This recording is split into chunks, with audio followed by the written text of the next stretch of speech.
To Ananya, NCB को क्या मिला? ये बहुत बड़ा डेवलपमेंट आज क्रूज ड्रग्स मामले में, जिसको हम लगातार फॉलो कर रहे हैं और आपके सामने पूरा अपडेट, हर खबर रख रहे हैं। और देखिए, इसी से जुड़ी एक बड़ी खबर, ड्रग्स केस में शाहरुख खान के घर एनसीबी ने एक बड़ी कार्रवाई की है। मन्नत से बाहर निकले एनसीबी ऑफिसर ने कहा गवाह और संदिग्ध दोनों को पूछताछ के लिए बुलाया गया है। तो मन्नत पहुंचे थे एनसीबी ऑफिसर, वहां उन्होंने कुछ डॉक्यूमेंट्स कलेक्ट किए हैं और उन्होंने कहा कि गवाह और संदिग्ध दोनों को पूछताछ के लिए बुलाया, ये हमारी जांच का हिस्सा है। तो एनसीबी लगातार क्रूज ड्रग्स मामले में आर्यन खान की भूमिका और उनके साथ साथ जो दूसरे संदिग्ध हैं उनकी भूमिका की जांच कर रही है। इसी सिलसिले में मन्नत पहुंचे एनसीबी के अधिकारी, सुनिए क्या कहा उन्होंने। ये इन्वेस्टिगेशन है, इन्वेस्टिगेशन में क्वेश्चनिंग एजेंट को बुलाया जाता है। इसका ये मतलब नहीं कि वो कल्प्रिट हैं या वो भी इन्वॉल्वमेंट है। विटनेसेस को भी बुलाया जाता है, क्वेश्चनिंग में सस्पेक्ट्स को भी बुलाया जाता है। मन्नत। और देखिए, एक और बड़ी खबर, ड्रग्स केस में अनन्या पांडे के घर भी छानबीन हो रही है। कुछ ही देर में अनन्या पांडे से पूछताछ होनी है। अनन्या पांडे बॉलीवुड की अपकमिंग एक्ट्रेस हैं, कुछ फिल्में उन्होंने की हैं, कुछ बड़े स्टार्स के साथ की हैं। चंकी पांडे की बेटी हैं, बॉलीवुड में एक नाम बनता हुआ। और अब अनन्या पांडे का कनेक्शन आर्यन खान के साथ जुड़ रहा है, इस क्रूज ड्रग्स मामले से जुड़ रहा है। और उसके बाद एनसीबी ने अनन्या पांडे के घर जाकर उनको बोला है, वो पूछताछ के लिए उनको बुलाया है। एनसीबी ने अनन्या को पूछताछ के लिए बुलाया है और कुछ ही देर में अनन्या से पूछताछ होगी।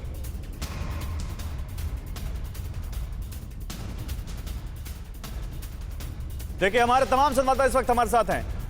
मन्नत से हमारे संवाददाता विनायक जुड़ रहे हैं मुंबई से ही, और मुंबई से एनसीबी दफ्तर से अश्विनी पांडे हमारे साथ जुड़ रहे हैं। अश्विनी, पहले आपके पास आता हूं, बताइए, इस वक्त 2 बजे का टाइम दिया गया था अनन्या पांडे को पूछताछ के लिए। अनन्या पांडे से पूछताछ कब तक शुरू हो सकती है और क्या कोई अपडेट कब तक वो पहुंच सकती है एनसीबी के दफ्तर?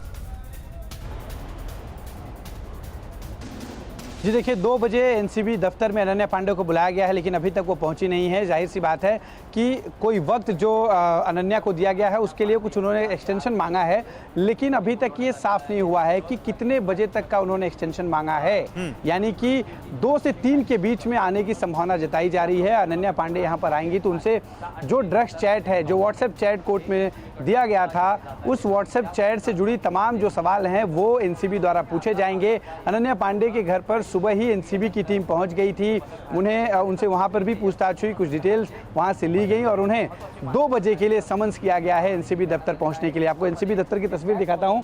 एनसीबी दफ्तर है, इसी के जो है 3री मंजिल पर एनसीबी के अधिकारी बैठते हैं जो अनन्या पांडे का इंतजार कर रहे हैं। यहाँ पर इसके पहले भी ड्रग्स मामले में कई कलाकारों को बुलाकर पूछताछ हुई है और अब उसी कड़ी में अनन्या पांडे का नाम सामने आया है, क्योंकि एनसीबी जो ड्रग्स चैट को लेकर बहुत ज़्यादा उन्होंने कोर्ट में भी उसको बहुत पुरजोर तरीके से रखा था और अंतर्राष्ट्रीय लिंक बताया था इस पूरे जो है ड्रग केस में, जिसमें आर्यन खान गिरफ्तार हुए हैं। और अब उसी ड्रग्स चैट के आधार पर अनन्या पांडे को समन किया गया है। जाहिर सी बात है, अनन्या पांडे से पूछताछ में बहुत सी और कई कड़ियां इसमें जुड़ सकती हैं। अनन्या पांडे के मोबाइल फ़ोन के जरिए जो अन्य चैट होंगे वो भी एनसीबी खंगालेगी, क्योंकि अभी तक जो चैट सामने आई है वो आर्यन खान के मोबाइल से मिली हुई चैट है। ऐसे में अनन्या के मोबाइल फ़ोन से जो चैट मिलेंगे उसके आगे के लिंक जो है वो स्टैब्लिश हो पाएंगे। क्या कोई और भी सेलिब्रिटी इसमें शामिल है, क्या किसी अन्य ड्रग पेडलर्स के साथ वो उनकी बातचीत है, ऐसी कई चीज़ें हैं जो एनसीबी खंगालेगी। उनके आने के बाद बहुत सी चीज़ें और साफ होंगी। बिल्कुल। इस बीच मन्नत से विनायक भी हमारे साथ जुड़ चुके हैं। मन्नत पे लगातार वो मन्नत से अपडेट दे रहे हैं कि आखिर वहां पर एनसीबी की टीम जब पहुंची तब से अब तक क्या हुआ। विनायक आपके पास आते रहेंगे, लेकिन अश्विनी के पास एक बार फिर से आते हैं। अश्विनी, तो एक बात साफ है, सुशांत सिंह राजपूत के डेथ केस से लेकर अभी तक जिस तरह से बॉलीवुड का कनेक्शन ड्रग्स के मामले से जुड़ता जा रहा है, कुछ और बड़े सेलिब्रिटीज हैं जिनकी मुश्किलें बढ़ सकती हैं, जिसमें अनन्या पांडे एक शुरुआती नाम हो सकता है ये जांच और इस केस का तार बहुत आगे तक जुड़े। जी बिल्कुल, देखिए मैं वही कह रहा था कि अनन्या पांडे का जो मोबाइल है वो मोबाइल भी एनसीबी उसकी भी जांच करेगी। कुछ चैट्स वहाँ से भी निकाले जाएंगे, क्योंकि अभी तक जो चैट्स हैं वो आर्यन खान के मोबाइल से मिले हुए चैट हैं, जिसके आधार पर अनन्या पांडे को पूछताछ के लिए बुलाया गया है। अब अनन्या पांडे के मोबाइल से जो चीज़ें मिलेंगी, जो उनके लैपटॉप से चीज़ें मिलेंगी, वो बहुत ज़्यादा महत्वपूर्ण होंगी, क्योंकि आगे का लिंक भी कहीं ना कहीं उससे स्टैब्लिश होगा। क्या कोई और सेलिब्रिटी इसमें शामिल है?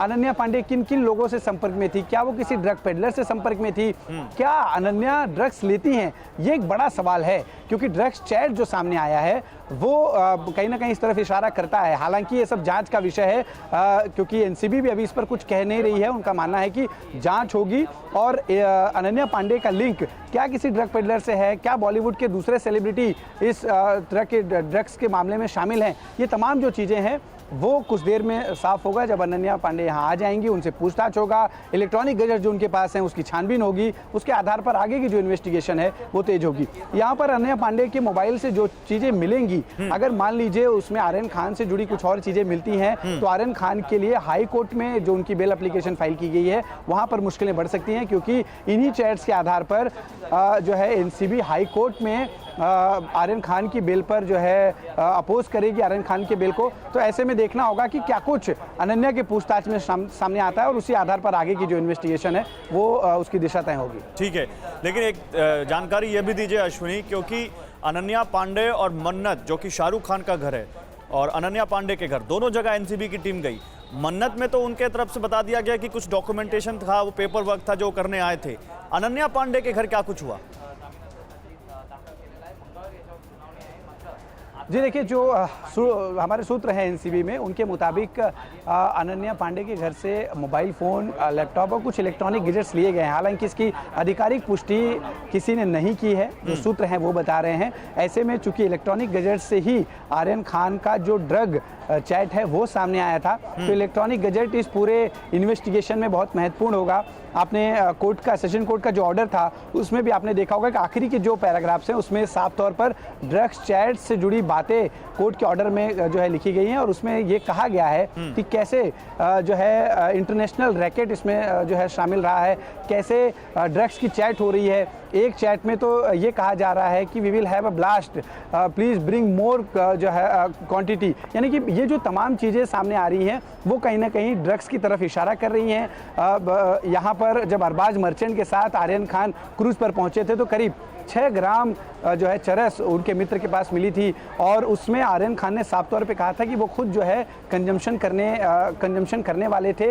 ये बात का उन्होंने जो है कबूलनामा भी दिया एनसीबी के सामने। यहाँ तक कि कोर्ट में जब ये दलीलें दी जाने लगी तब इनके वकील, आर्यन खान के वकील ने साफ तौर पे कहा कि आर्यन के खान के पास से कोई पोजीशन नहीं मिला है। आर्यन खान का जो एलिजिड ड्रग ट्रैफिकिंग में नाम आ रहा है, ऐसा कोई भी इन्वॉल्वमेंट आर्यन खान का नहीं है, जिस पर एएसडी जो अनिल सिंह हैं उन्होंने साफ तौर पे कहा था कि ये जो ड्रग्स है जो अरबाज मर्चेंट के पास था, इसके बारे में आर्यन खान को पता था। आर्यन खान ने इस बात की जानकारी एनसीबी से शेयर की है, और इसी ड्रग्स जो है एक तरह से कॉन्शियस पोजीशन। एक मिनट, यहाँ पे कुछ मूवमेंट हो रही है, कोई गाड़ी आई है एनसीबी की, मैं आपको तस्वीर दिखाता हूँ। एनसीबी की देखिए, एनसीबी की गाड़ी पहुंची है। मसलन ये गाड़ी जो शाहरुख खान के घर टीम गई थी ये हो सकती है। हालांकि चूंकि हम दूर थे इसलिए कह पाना थोड़ा मुश्किल है। एनसीबी की टीम यहाँ पर पहुंची है। चूंकि यहाँ पर अनन्या पांडे आने वाली हैं इसलिए बैरिकेडिंग भी लगाई गई है। इस तरफ आप देखिए बैरिकेडिंग है, यहाँ पर भी बैरिकेडिंग लगा दी गई है ताकि जो है गाड़ियों को रोका जा सके। अनन्या पांडे सेलिब्रिटी हैं, ऐसे में हमने जब देखा था कि सुशांत सिंह केस जब चल रहा था, रिया चक्रवर्ती, शोभिक चक्रवर्ती जब यहाँ पर आ रहे थे, इसके अलावा सैफ अली खान की बेटी यहाँ पर जब पहुँची थी पूछताछ के लिए, तो उस वक्त भी इसी तरह का बंदोबस्त किया गया था ताकि कोई लॉ एंड ऑर्डर सिचुएशन ना हो। आज भी वही सारा बंदोबस्त यहाँ पर किया गया है। कुछ देर में, बहुत ज़्यादा मुमकिन है कि कुछ देर में अनन्या पांडे यहाँ पहुँचे। जब उनसे पूछताछ शुरू होगी तो बहुत से खुलासे होने की संभावना है। जी बिल्कुल, बहुत से खुलासे होने की संभावना है, और जिस तरह से आप बता रहे हैं वहां पर एनसीबी ने पूरी तैयारी कर ली अनन्या पांडे से पूछताछ के लिए, तो कभी भी अनन्या पांडे वहां पहुंच सकती हैं। लेकिन क्या अनन्या पांडे या उनके वकीलों की तरफ से कोई रिएक्शन आया इस पूरे मामले पर अभी तक, अश्विनी? या अनन्या पांडे की तरफ से किसी ने कुछ कहा? जी, अभी तक जी अभी तक उनके वकील या अनन्या पांडे या उनके पिता चंकी पांडे इनकी तरफ से कोई भी रिएक्शन सामने नहीं आया है। लगातार हम कोशिश कर रहे हैं कि उनकी तरफ से कोई बात करे, लेकिन अभी तक कोई भी रिएक्शन नहीं आया। उम्मीद है कि अनन्या जब एनसीबी के सामने पूछताछ में शामिल होंगी, एनसीबी के सामने एक बड़ी खबर है अश्विनी, वो बता देता हूं। अनन्या पांडे को लेकर जो भी खबर आप बता रहे थे, सूत्रों के मुताबिक अनन्या पांडे के लैपटॉप और मोबाइल जब्त किए गए, ये आप बता रहे थे अभी, उसी से जुड़ी बड़ी खबर है। और ये जो इलेक्ट्रॉनिक डिवाइसेस हैं, अब इनको खंगाला जाएगा और फिर अनन्या पांडे का इस ड्रग्स कनेक्शन से क्या नाता है, क्या भूमिका है, इन सब को खंगालने की कोशिश की जाएगी एनसीबी की तरफ से, क्योंकि मोबाइल फोन ही वो सुराग है, मोबाइल फोन ही वो जरिया है जिसके जरिए अनन्या पांडे का नाम सामने आया है। आर्यन खान के मोबाइल चैट में अनन्या पांडे का नाम सामने आया है और अब अनन्या पांडे के लैपटॉप और मोबाइल फोन को जब्त कर लिया गया है, ये जानकारी आ रही है। इसके बाद अनन्या पांडे के बारे में जांच की जाएगी, अनन्या पांडे की भूमिका को खंगाला जाएगा कि आखिर वो क्या इसी से जुड़े किसी और शख्स से जुड़ी हुई है, कोई और रैकेट है जो इन सभी के साथ जुड़ा हुआ है। ये तमाम संभावनाएं खंगाली जाएंगी। अश्विनी, ये अनन्या पांडे के खिलाफ एक बड़ा सबूत हो सकता है अगर इसमें कुछ मिलता है तो। आपका सवाल दोहराइएगा। अनन्या पांडे के लैपटॉप और मोबाइल को जब्त किया गया है और अनन्या पांडे के लिए बड़ी मुश्किलें हो सकती हैं। जी बिल्कुल, देखिए अगर इसमें कुछ भी सब्सटेंस पाए जाते हैं, कुछ भी चैट्स पाई जाती हैं, तो जाहिर सी बात है ये मुश्किल खड़ी करेगा। और यही हमने देखा आर्यन खान के केस में भी, जो ड्रग्स चैट सामने आई है उसको बड़ी ही संजीदगी से, बड़े ही पुरजोर तरीके से कोर्ट में एसजी अनिल सिंह ने रखा था और कहा था कि ये ड्रग्स चैट हम पब्लिकली नहीं कर सकते क्योंकि इसमें बहुत सी ऐसी बातें हैं जो अभी पब्लिक डोमेन में नहीं जानी चाहिए, ये सिर्फ कोर्ट के लिए है। और कोर्ट ने जो अपना ऑर्डर दिया है उसमें कोर्ट ने ये माना है कि जो ड्रग्स चैट सामने आई है उसके आधार पर ये बेल अगर दी जाती है तो कहीं ना कहीं इसका मिसयूज किया जाएगा, गवाहों को जो है बरगलाया जा सकता है, गवाहों के साथ कुछ गड़बड़ किया जा सकता है। जो ड्रग्स चैट है उसको बहुत अहम माना है।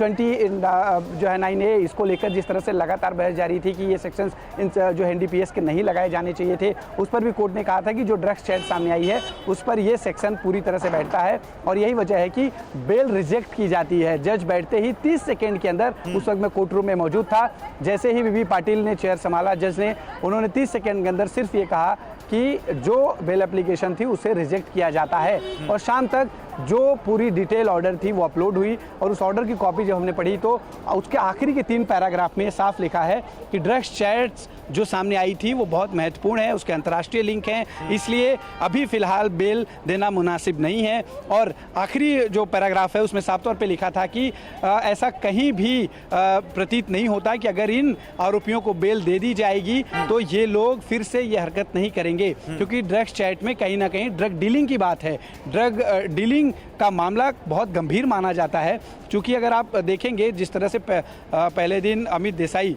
जो आर्यन खान के लिए वकील के तौर पर खड़े थे, उन्होंने कहा था कि आर्यन खान को इलिजिट ड्रग ट्रैफिकिंग का जो है किंगपिंग माना जा रहा है, कहीं ना कहीं उनके ऊपर ये आरोप लगाया जा रहा है कि वो इलिजिट ड्रग ट्रैफिकिंग में पूरी तरह से शामिल थे। ऐसे कोई सबूत नहीं है, लेकिन जो ड्रग्स चैट है उसमें डीलिंग की बात सामने आ रही है। उन्होंने कहा था कि इलिजिट ड्रग ट्रैफिकिंग तब कही जाती है जब कोई व्यक्ति जो है ना सिर्फ ड्रग कंज्यूम कर रहा हो बल्कि उसके मैन्युफैक्चरिंग से लेकर डिस्ट्रीब्यूशन में भी शामिल हो।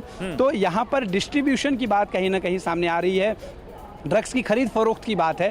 तो इस पूरे मामले में कोर्ट ने संज्ञान लिया, ड्रग्स चैट को संज्ञान में लिया, उसको गंभीर माना और यही आधार बनाकर ड्रग्स की के मामले में जो बेल की अप्लाई किया गया था तमाम बहस के बाद कोर्ट ने उस बेल को पूरी तरह से रिजेक्ट कर दिया। बड़े खुलासे हो रहे हैं एनसीबी की तरफ से अश्विनी। एक तरफ एनसीबी यहाँ पर ड्रग्स कनेक्शन को खंगाल रही, दूसरी तरफ इस पर जमकर पॉलिटिक्स भी हो रही है महाराष्ट्र में। हम सब जानते हैं, चाहे वो एनसीपी हो या शिवसेना, उसको लेकर पॉलिटिक्स भी कर रहे हैं। तो क्या अब इस पर भी कोई रिएक्शन आया है उधर से? जी देखिए, सुबह ही एनसीबी के जो मंत्री हैं, कैबिनेट मंत्री हैं महाराष्ट्र सरकार में, नवाब मलिक ने, उन्होंने जो एनसीबी अधिकारी समीर वानखेड़े को टारगेट किया और कहा कि समीर वानखेड़े लगातार जो बॉलीवुड पर एक्शन ले रहे हैं, वो मालदीव्स में गए थे, उनका परिवार मालदीव्स में गया था। ये जो है समीर वानखेड़े आके बताएं कि क्या वो मालदीव नहीं गए थे और गए थे तो किस लिए गए थे। उन्होंने समीर वानखेड़े की बहन जास्मीन वानखेड़े की एक तस्वीर भी साझा की, जिसमें जास्मीन का इंस्टाग्राम की तस्वीर है जो वो मालदीव्स गई थी उस वक्त की है। उनका कहना है कि मालदीव्स और दुबई में जाकर समीर वानखेड़े ने जो है वसूली की है, जो है फिल्म इंडस्ट्री के लोगों से, चूँकि लगातार फिल्म इंडस्ट्री के लोगों पर कार्रवाई हो रही है। हालांकि ये सब कुछ एलिगेशन है, इसको लेकर कोई पुख्ता सबूत अभी तक एनसीपी के जो नेता हैं वो नहीं दे पाए हैं। चूँकि ये सब कुछ इसलिए हो रहा है क्योंकि एनसीपी के नेता नवाब मलिक के दामाद समीर की गिरफ्तारी समीर वानखेड़े ने की थी। समीर के घर से ड्रग्स मिले थे, उन्हें ड्रग्स स्मगलिंग और ड्रग्स कंजम्पशन के मामले में गिरफ्तार किया गया था। फिलहाल समीर वानखेड़े जब ठीक है, सुनिए मैं आता हूं आपके पास। देखिए इस बीच मन्नत जो शाहरुख खान का घर है वहां से हमारे संवाददाता विनायक हमें ज्वाइन कर चुके हैं, अब उनके पास चलते हैं। अड़ी सोमवार से शुक्रवार शाम 6 बजे सिर्फ TV9 भारतवर्ष पर।